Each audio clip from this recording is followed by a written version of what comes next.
So we have here a Cheers na 3-person sofa. Uh, Cheers. So wait, ito ko na ito. Ayan. Cheers na 3-person sofa. Yung dalawa lang yung nasa side, yung may leg rest, leg extension, and recline. Yung nasa middle, normal sofa chair, normal chair lang siya. So one night, si Mayan nagulat when she was going to recline or put up her feet. May nagpop. Hindi niya alam kung ano, pero ayaw na lumabas nung leg rest, yung leg extension. So what happened was, yung popping sound was actually narinig niya, nag-crack yung housing. So bumigay, this is supposed to be a stopper for the cable. Bumigay, nag-crack. So we called Cheers, hindi pa kami nabalikan dun sa amount kung magkano. Again, thank you online shopping. Nakahanap kami ng same lever, same housing na nasa sides din yung butas. So yun lang naman yung crucial Mahanap namin yung lever, pero ang important doon, syempre, dapat yung butas nasa ilalim. Same yung slots. So malalak para malak namin yung lever in place, in its proper place.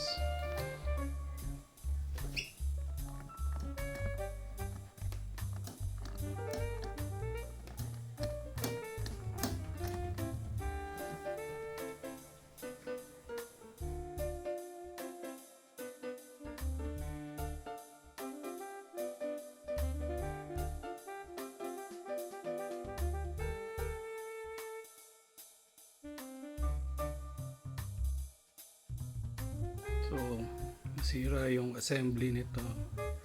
Ito in order namin online. This one is aluminum. This is plastic.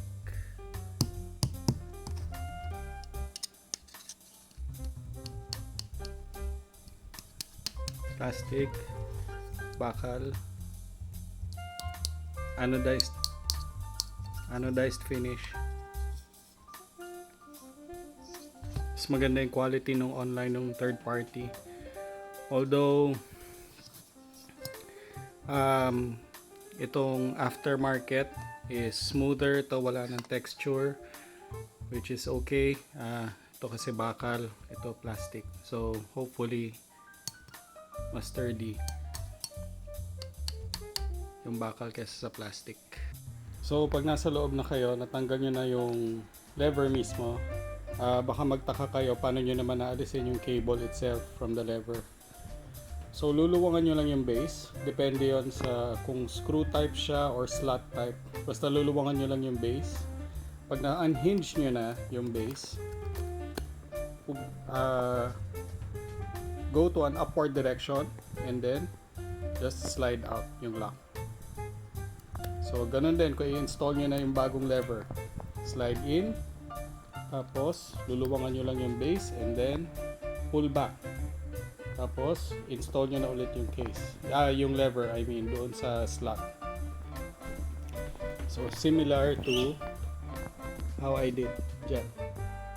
So nagkataon lang na ang galing kasi yung nahanap ni Mayen online, nasa side din yung slots, same sa stock. So ito yung stock pero sira na siya. So makikita nyo dito, nasa sides din yung slot. Hindi lang siya eksakto or hindi lang siya as flushed kasi dun sa stock, recessed yung head, hindi mo mararamdaman.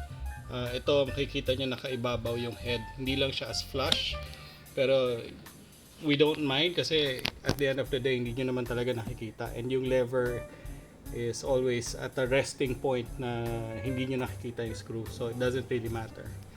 So yun, I hope this tutorial helped.